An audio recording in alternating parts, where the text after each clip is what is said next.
Welcome to Big Papa Rob's podcast Story Rewind. I'm Big Papa Rob.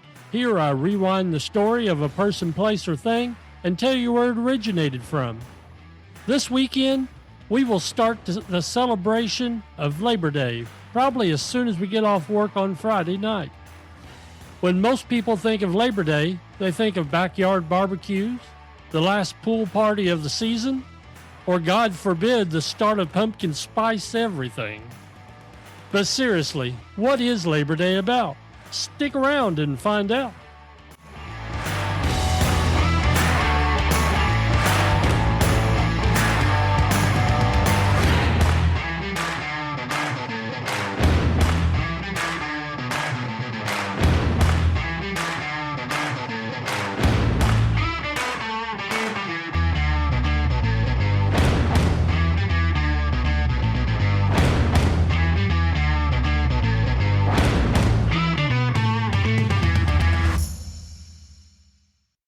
Let's rewind Labor Day to its earliest beginnings. Labor Day was born in New York City, with its roots tied to organized unions. According to the Department of Labor website, there were a couple of guys who could be considered the founders of Labor Day. One being Peter McGuire, General Secretary of the Brotherhood of Carpenters and Joiners and co-founder of the American Federation of Labor in 1882. He suggested setting aside a day for the general holiday of laboring classes. Many others believe Matthew McGuire, the Secretary of Local 344 of the International Association of Machinists in Paterson, New Jersey, proposed the holiday in 1882, while serving as Secretary of the Central Labor Union in New York.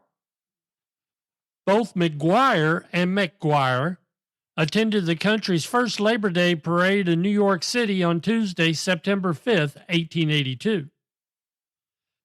The first Labor Day was more of a peaceful demonstration of union workers to remind politicians of workers' rights. These workers gave up a day's pay to protest deplorable and unsafe working conditions, having to work 12 to 15-hour shifts 7 days a week with no breaks. They were also hoping to rally more workers to join the unions to further their cause. With colorful banners and signs, unions gathered outside City Hall in protest. The Jewelers Union led the parade with their own band. The bricklayers were behind them, followed by 700 members of the Typographical Union. Some carried banners that read, "No money, monopoly," and others read, "Labor built this republic and labor shall rule it." The marchers were in high spirits. It was reported that the parade had 10,000 to 20,000 men marching, depending on the source material. They marched from City Hall to Union Square. After the parade, the crowd gathered at Elm Park for a picnic. They danced to jigs by Irish fiddlers and pipers, and was serenaded by the Bavarian mountain singers, while flags of Ireland, Germany, France, and the American flag flapped in the sky. The New York Times headlines read the next day, "Working men on parade, an orderly labor demonstration, 10,000 men in line."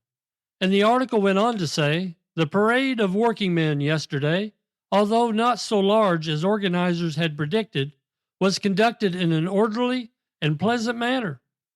Those who rode or marched in the procession were cheerful and evidently highly gratified with their display. Nearly all were well clothed, and some wore attire of fashionable cut. The great majority smoked cigars and seemed to be bent on having a good time at the picnic grounds." The originators of the labor demonstration, as the parade was spoken of, frankly admitted that the working men were determined to show their numerical strength in order to satisfy the politicians of that city that they must not be trifled with. New York wasn't the first state to pass legislation recognizing Labor Day. Oregon created a holiday around it on February 21st, 1887. By the end of 1887, New York, along with Colorado, Massachusetts, and New Jersey. By 1894, 23 more states had adopted the holiday. June 28, 1894, President Grover Cleveland signed a law making the first Monday in September of each year a national holiday.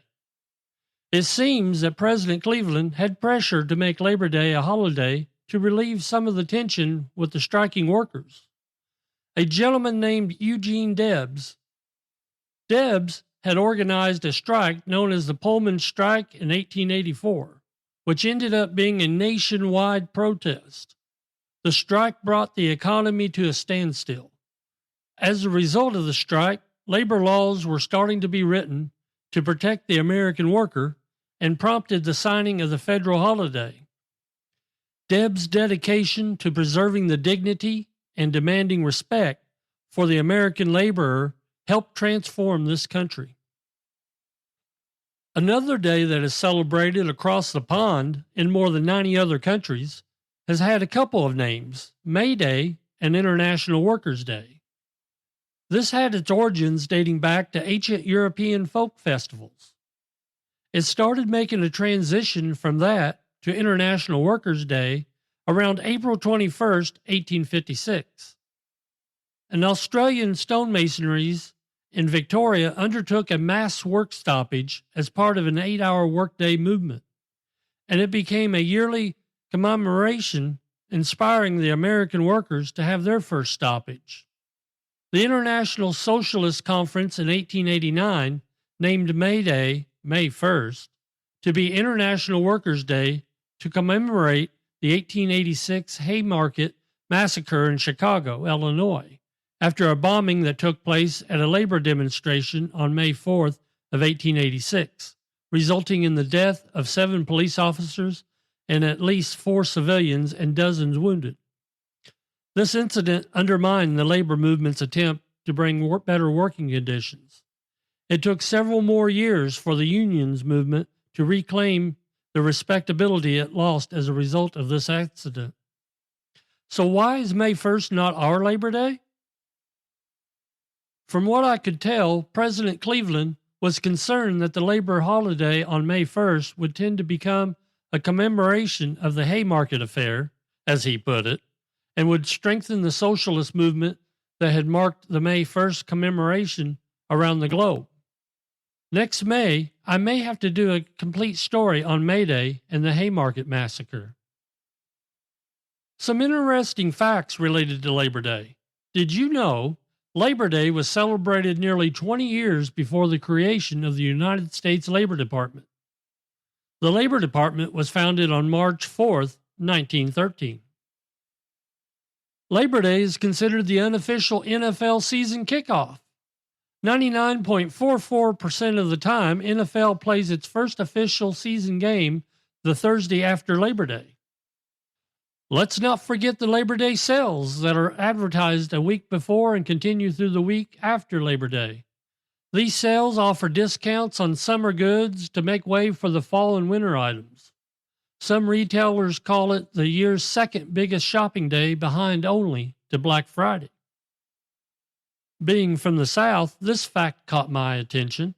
The first Waffle House opened on Labor Day in 1955 in Avondale Estates, Georgia. I've actually seen this location. It looks to be the original location has been turned into a Waffle House museum, but the museum doesn't seem to be open anymore. Speaking of food, the National Hot Dog and Sausage Council calls the time from Memorial Day to Labor Day peak hot dog season. Between the two holidays, Americans usually eat around 7 billion hot dogs. Oh, and let's not forget you can't wear white after Labor Day.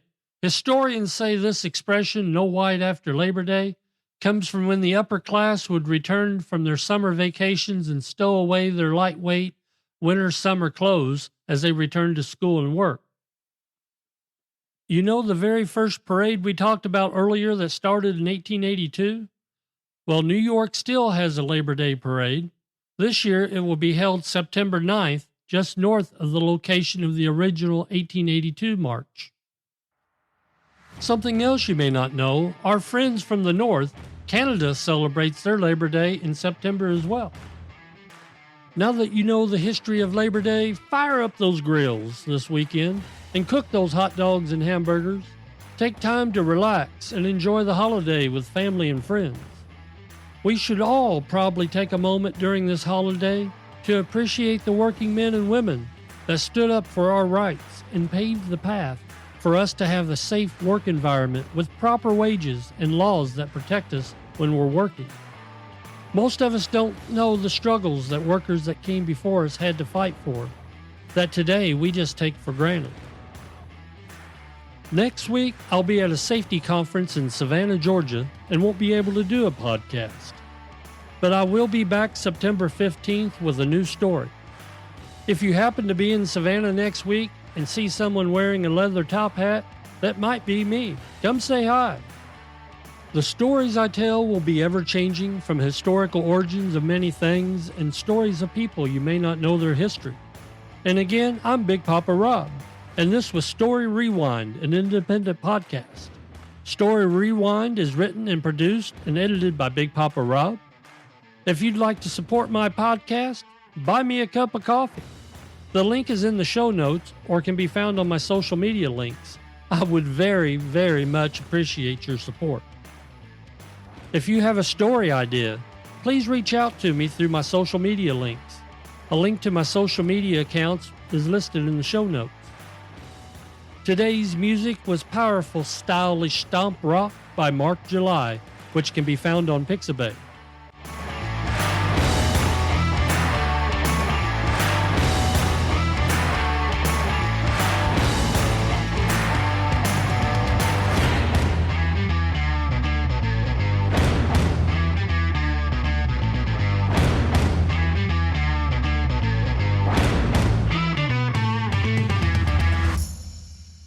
This was a Big Papa Rob Podcast 2023.